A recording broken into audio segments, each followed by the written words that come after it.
What is up, YouTube? McIntyre here.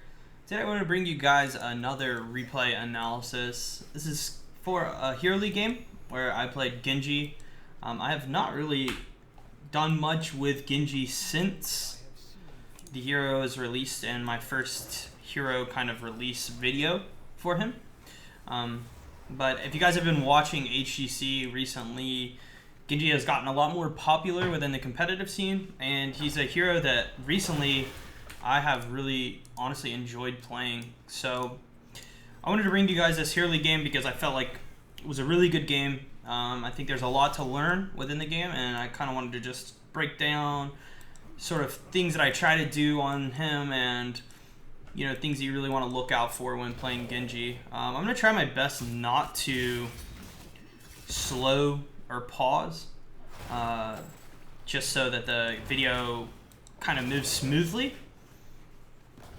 But please don't get too upset if I pause during sort of areas like this and break something down before further playing. A few things that you really want to watch out for in this game is the Zeratul duel. So with the 7 talent on Genji, I'm going to have block at 7, and that's going to negate all of Zeratul's crit autos. So all I really have to do when dueling him is just deflect, and all of his magic damage coming from his bomb and his Q should be negated, right? So Genji should win that duel every single time. Same goes for Hammer. I'll have block. Most of her damage will be blocked and negated at 7. Rag damage is fairly easy to deflect against, right? And yeah, you can see here, bomb hits me, I deflect that. It's hard to counter the Q, but so be it. Here too, we see Zeratul actually blink after me, and I take note of that, so I go after him. I think a noob makes a really nice play there with that Q. There was really no way for me to know that that Q was coming over top and it was going to pick me on that very last spike. But I could have gone wider and dodged that Q. But good Q by noob and a nice mouth root follow-up as well. But the one thing to take note of with Zeratul is that if he duels you, in order for him to get away, he has to blink. And in that case, you saw when he blinked, I eat after him because I still had jump to kind of, close the gap on him, right? It's something that Genji does really well. When you see my talent 2, I take Agile Dismount at level 1, and it is for exactly what you just saw there. I usually will mount up. I'll usually mount up and then immediately jump a lot of the time, even in like a brush like this. And the idea with this talent is it allows you to get behind them or get on top of them without using your E. So this way you can E for either reset or you can E to escape. I know a lot of Genjis like to E in and then start damaging, and you'll see throughout this game that I'll do that as well. But a lot of the time I like to, jump towards the target that I want to hit, throw my shurikens, and then E out if I feel like I'm under pressure. Here I use my E to kind of wave clear. My team gets in a team fight. You can see here I jump to get to the mouth. I see Zera Vorpaled, so I go after him. Michael does a good job there of dodging, honestly. And I do a really bad job of cleaning up the kill, but I do end up killing him. And I can't remember if I live here or not. Yep, end up getting away. Genji's pretty mobile. I had a lot of choices there. I could have mounted up, but I made the right decision, I think, to juke back. I could have gone up, maybe cut here. I also could have gone here, maybe cut here, but this was a good cut because this keeps me from tower range, and I'm only going to take a couple damage from the spear guys. The only way that I get punished here if a noob or rag have me beat here. So I think I've decided that we lose the objective, so I decided to go game hammer. This might be wrong, honestly, but I do go after hammer and I pick up the kill.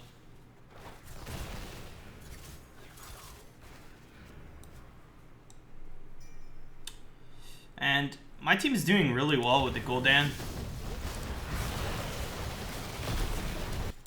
Gul'dan Arthas on the objective. We see 1 weak target here on going on to Alex. I get a reset. And now I'm going to look for more resets. It was a good heal from the Malfurion. So I was unable to pick up another reset, but you could see my intention there was to reset on the Zera and then continue to reset. For whatever reason, the game has me on Arthas. Yeah. That's why you guys are hearing that quest ping. So here we jump after the mouth. And now it's impossible, really, for him to get away from me. Because I have yet to use my E, but I'm already on top of him. I think instead of autoing, I'm just body blocking. I could have auto-attacked, but I kind of took the...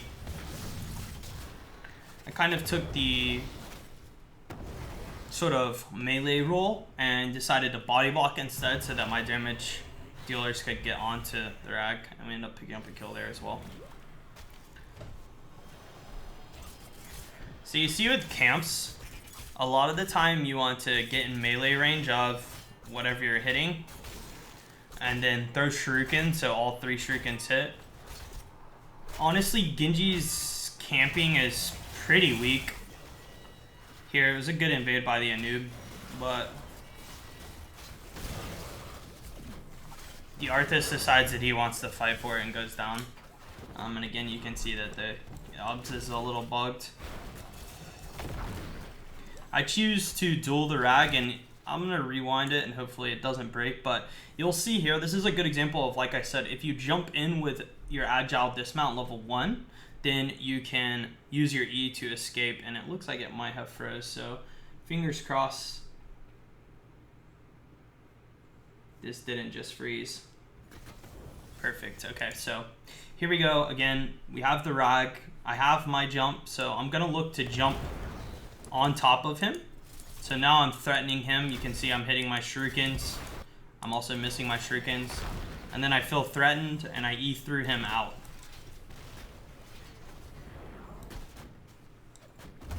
I saw the Zera coming after me there.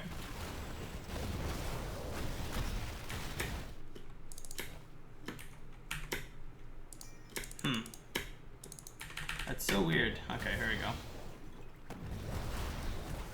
See how we jump? We're going to pressure the rag with our jump. Reflect his Q damage, right? That's one of his ways to deal damage. I think that they're down there, and with those two pushing back, I want to threaten if they are on this bottom camp. They're not.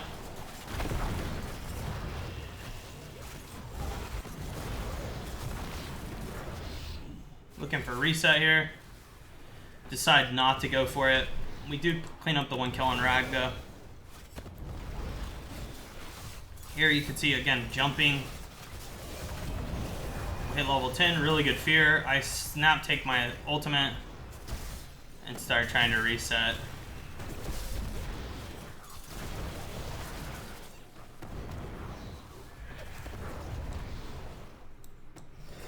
So I'm threatening them to kind of back up, potentially. I'm also watching this rotation. Maybe get a free pick there. Nobody shows, but I can get free shurikens here on this guy.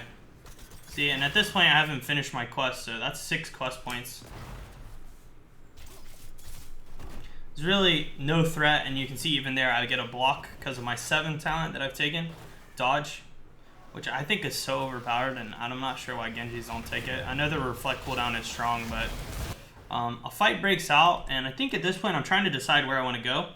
I have to be really careful with Malf, though, because he'll just silence if I jump in on him. So right now I'm actually waiting for Malf to hit silence. And now that silence has been used, I can look to threaten people. You'll see I immediately go in here. But at this point, I think this fight is already lost. It's a little too late. I actually get a reset on Zeratul, though. I don't have my ultimate up, but I'm still threatening. They're not really threatening me. And me and this Medivh are chunking their team out, honestly. I get a reflect on the rag Q. And yeah, we're pressuring them off enough to win the objective.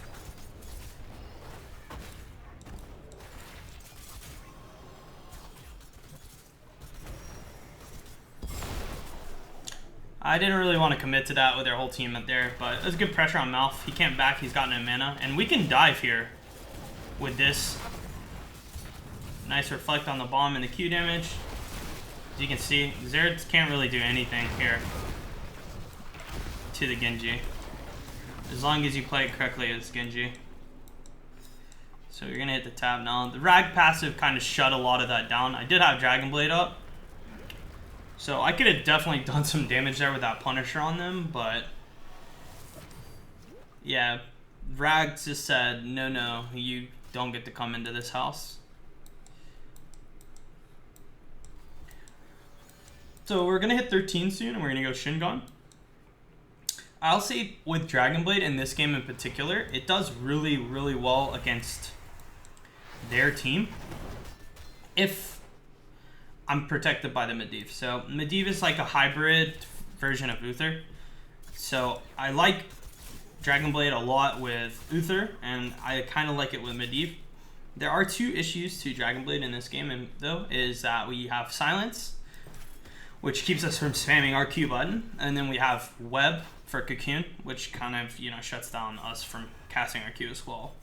So if both of these two don't hit me, then I should be fine. But I'll say in this game in particular, I do not think the Anub is going to be cocooning me much. Especially since, for me, Genji's a lot like Xerath. You kind of stay in the shadows, and then you go in for the kill, right? We have Shingon now, which is insane. And there you can see just a pretty easy kill on Hammer with him being sieged up. Here, I get silenced and wept. So, nice little double threat. But I come out, instantly jump, and go after them. Pretty aggressive play here. I actually bait Alex Itch, like, super hard there. Although I was fairly safe, he wasn't. Here I might look to Dragon Blade. Yep, we're going to start Dragon Blading. We're going for one reset. So we just need one person to die. See Rag passive and immediately get the heck out of dodge. Not terrible, honestly, for us. It would have been nice to get kills there, but here I have like a window to try to kill Hammer because I know Hammer's up here. So I want to find her and pressure her. Yeah, she comes off. And honestly, with Shuriken and Shingon, you can one-shot these little minions if you land all three. So again, you can see here I'm playing pretty back until I feel like, okay, I can pressure this. And I'm going to be quick about it. I'm going in, I'm pressuring, and then I'm eating out. Much like Xerath. I hit the Shuriken on that Xerath to break his stealth. And now that my quest is done, you'll see a lot of the time too, I'll spam Shuriken, then mount up and immediately jump. And it's because when you have your quest done, if you're 75 at 75 hits, you get 2 Shurikens after you've jumped. So you'll see me jump a lot just to get free Shurikens. Here I'm pressuring King of Skills. I gotta be very careful of the Twilight. Medivh ends up going down. The VP. Here again, I'm looking at the mouth, but I don't want to get silenced. End up dodging it, and now here I am pressuring their team.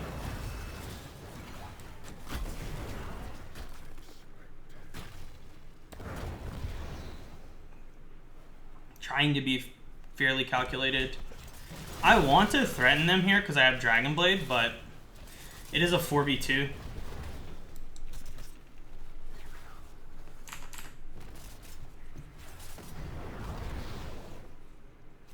Man, I was wondering why I had a middle mouse so much. I couldn't mouse over to the side there. Yeah, I don't know. Here I'm like maybe a couple people back. Maybe it's just Rag and Hammer up there, so I want to check that. We see Xerath bottom. So it's possible for me to get a pick here. They don't have a support. And here you can see I'm looking to make that aggressive play. Try to get a pick before potentially Malphite is here. I mean, we know for certain that Xerath's not here. And we're going to go after this Hammer. Immediately hit my ult. I learned that you cannot jump over roots. I get webbed. This struggle.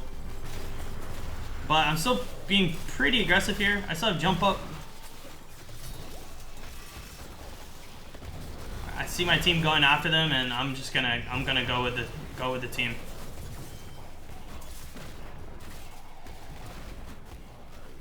Here's a fun play.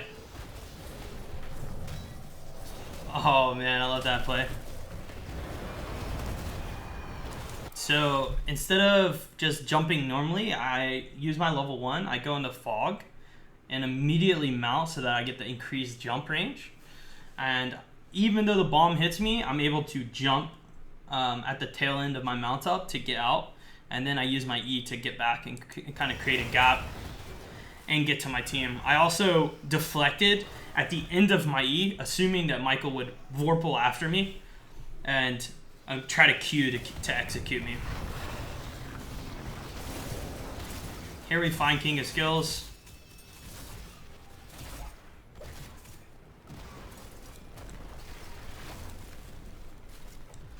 I know Hammer's like here by himself. Potentially, you know, with Zera nearby, hit a couple Shingons, have a really boosted play.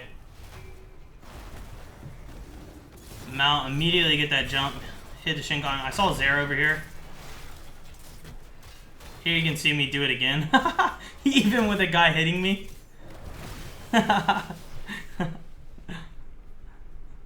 Like instead of walking, it just mounts up. Here it is again. And remember, every time I'm doing this, I'm getting 2 shurikens. So that's the important part, I guess. There it is again. A lot of the time too, what's actually happening is I'm getting hit, but because of block at level 7, I'm taking 0 damage, so I'm not actually getting hit, right?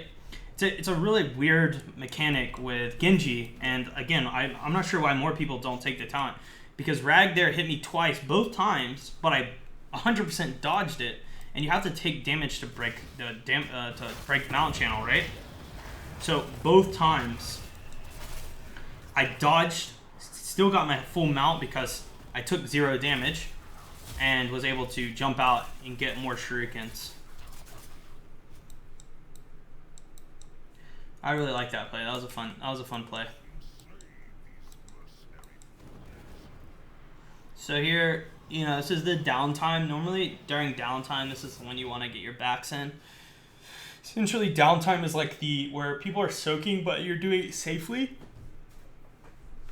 And this is like the point in the game where you just don't want to die, right? I see the Hammer up here sieging, and I know that I can just kill her if I hit all my Qs. So I'm going to go try to find her on rotation. Don't see her. I'm going to go clear out this hard camp top.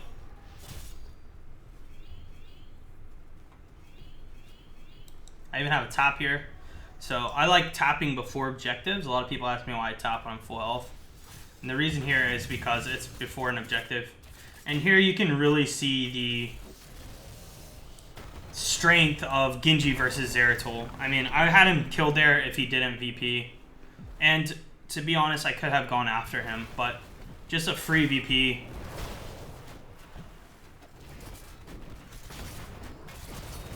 Deflect all that, get a reset out, and I'm just gonna hit my ult. A good answer from the noob again to web.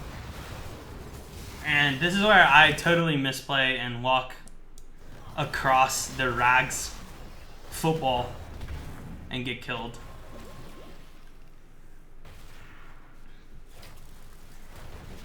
So what was a decent play turned into a poor play.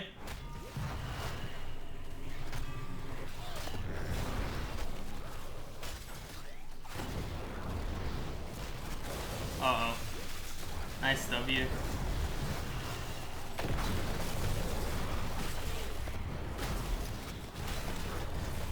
Watching my team play here, they're making some good plays. That was a really good save by Basher. And I think he's going to continuously save him here. He's even threatening Michael. There's no VP. See if he hits his Q. He's got a chance. Oh, misses the freeze. Pretty bad portal. Okay, well, I almost hyped up Basher, but then he went a little hyphy there. Outplayed it indeed. Still, team wins the objective, and during all this, I am pushing out top lane. I think I'm just... I think I needed to defend that because our wall was going down. I'm pretty sure it was... I don't know what was pushing that there, but... I did not want to lose a keep. And here, I'm just trying to get us 20. Like, I know my team's pushing, but if I soak out that lane, I might be able to get 20 on this second wall, which is what we want, right? We want to have 20 with the boss pushing in. And that's what I soaked out one more lane top for. Unfortunately for us, the other team has Rag. And this kind of brick walls everything, but we do hit 20. And I go after the hammer. That was sieged up. Nice web here. I don't know if... I think I get out. Oh, not a chance. Not a chance. Goodbye, world. Yeah, so we just got punished by Rag passive there, honestly. Played a little too aggressive. So far this noob, although my assumption was he wouldn't web me, he has webbed me every single fight for like the past 4 or 5 fights. Yeah, and Basher Happy says it correctly. They had Lava Wave. That's what killed us all.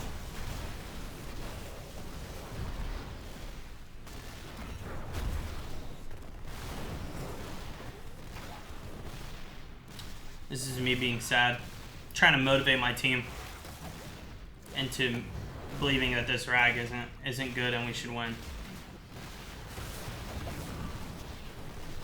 And then this is me just being sad about myself. Alex Itch coming in with an insane fear. So fear is down, but they're pushed into us, which is good for Genji because you can chase really well with Genji, right? Genji is like similar to Illidan in the sense that, you know, if I want to run people down, I can. So here you see we jump after them. And they got a long way to go. Nice freeze. See if I Dragon Blade here. Yep. Gotta watch the silence. Web does connect on me. He still probably has the silence. Yeah, so that's why I blinked out. I'm trying to space off of King of Skills. I just can't get silenced. Get a massive Q. End up like having full duration the whole time, taking on a 4v. The old 4v1. Alex Itch hits an E2 that ended up cleaning up one of those kills. I think the hammer. Yeah, the hammer bled out to corruption. So 2 for 2, salvaged the fight. Somehow Arctis died. I wonder. Basher went cheats too. The more I play Medivh, the more I like the wave clear talent at 20. It's just really, really powerful. Just being able to hit Q once and clear the whole wave. But I guess you can Q the wave twice and same thing. So here we see Michael just blinked, and I want to threaten. Even with this Rag here. See a nice chunk.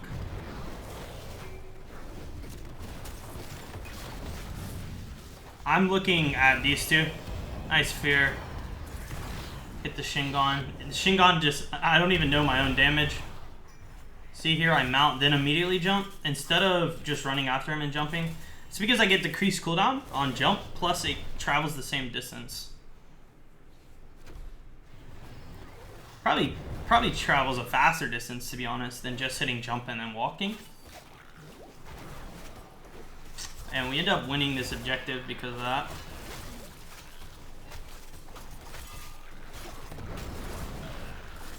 Alex gets a good kill on Zera too. Did he go E build? Nope, he went Q build. Dang, he went Q build. He didn't even go health zone, he went fell armor. I don't know if I agree with the fell armor against their comp, but maybe. It's assuming that you hit a Q on Xera, but most of Xera's damage comes from his crits. So here's just me trying to get a pick on rotation. I can even see the mouth here. So yeah, like I said, just trying to pick on rotation, pressuring whoever. Maybe maybe I have the Anub or Rag comes up this way. Xera even can get damage on those people. We really want to fight with this boss, so I'm probably gonna jump in. Yeah, you just don't want to let the other team hit this for free like they're getting to right now. I'm gonna look to pressure hammer. So yeah, I jump here instead of Eing. Okay, and that's because I still now have E up to pressure if I want to. Here you can see I pressure the Anub. And all of that space was essentially, just me posturing and zoning. Good VP. I'm gonna try to wombo off of this. But I need to stay away from the sink and pressure backline. You can see here, I'm gonna pressure hammer, end up killing hammer. And now I just want to clean up the rest of the team fight if I can. Anubrak's OP. Has so much spell armor for no reason.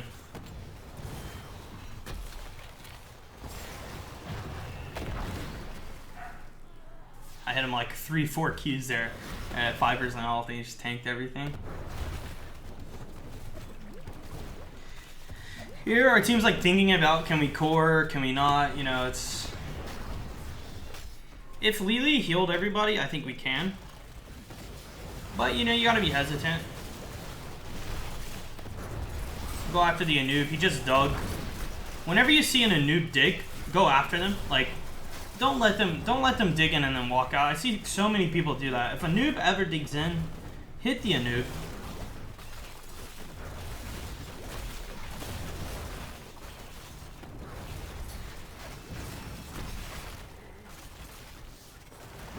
Do we win this? This is looking sketchy. Oh. Oh no! Oh, he's shaking off! Oh man.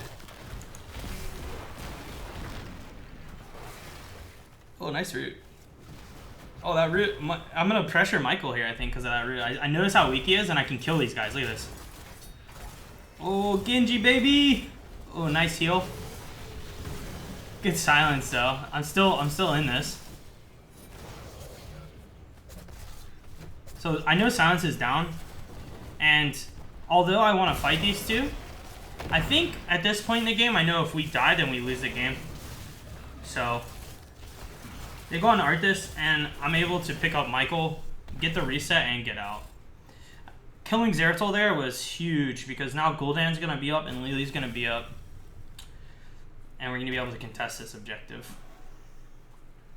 The other thing is that Malf, I honestly could probably have gone after her. This is another thing that a lot of people hate that I do. I tap then back, but I don't know. It saves a little bit of time, maybe. Maybe not. Maybe I'm wrong there. Maybe I was supposed to just back, not tap. Tap on the way out. But yeah, like I said, we have Gul'dan and Lily now against these three, and I think we're a bit stronger than them. The only thing I have to worry about against their team is really the Anub stunning me and Malf rooting me. And if Malf and Anub are hitting buttons on Gul'dan, then I can go. And you see here, because they put so much pressure on that Gul'dan, I just have free reign to hit their back line.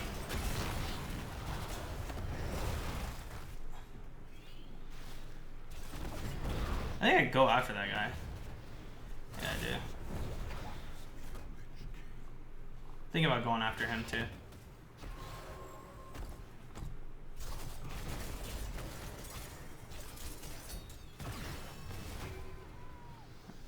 You see Zeratul there.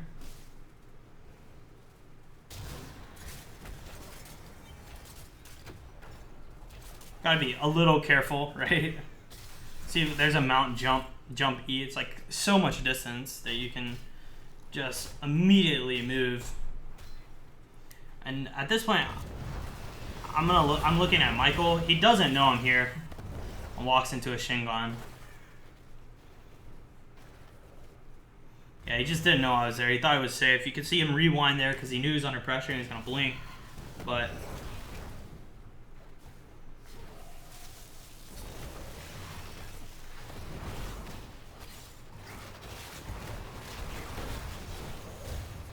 And here we're just pressuring core. We really need a Lily. We got a Punisher pushing. Lily gets cupped, so now I see that web's down, and I want to pressure mouth. I still have to be careful of silence. And then this is where we just decide to go full core. End up picking up the win.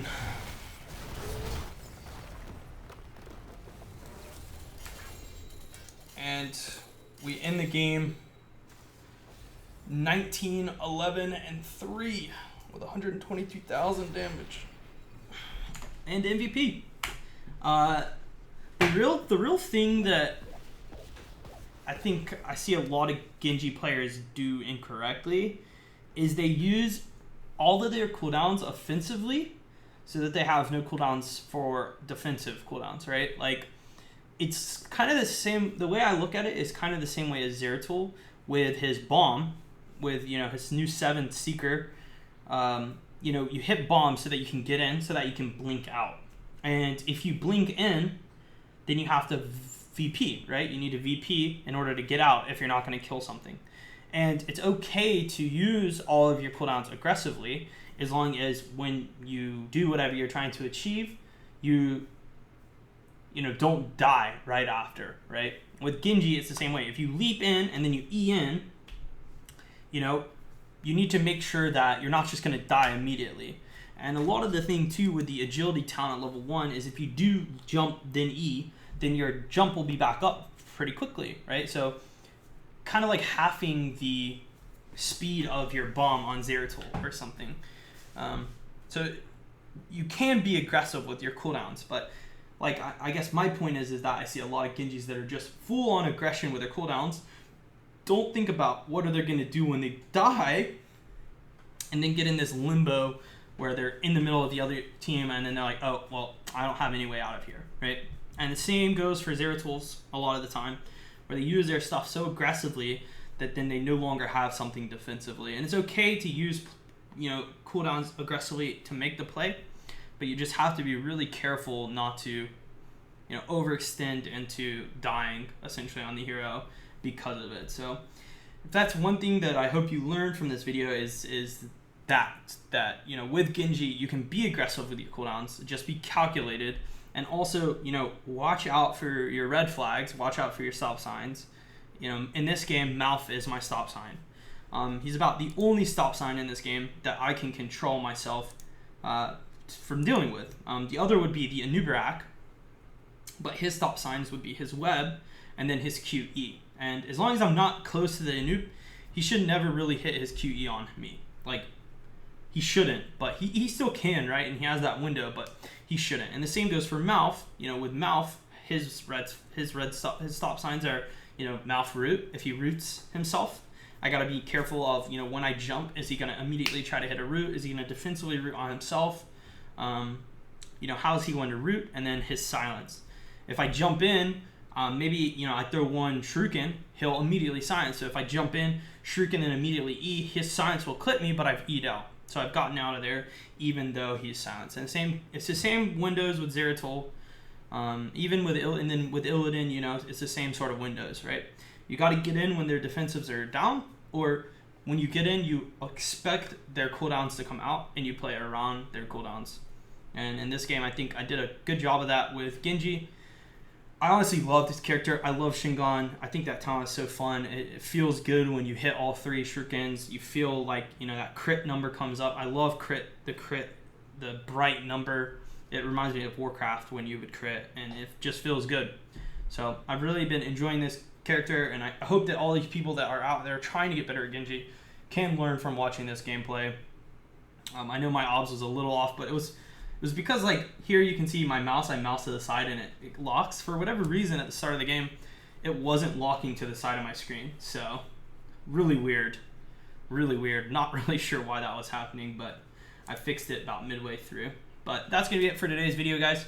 So, if you did enjoy this video, please make sure to throw a follow and subscribe to my YouTube channel. You can, or a like, I guess I should say. Man, it's been a while since I made one of these videos.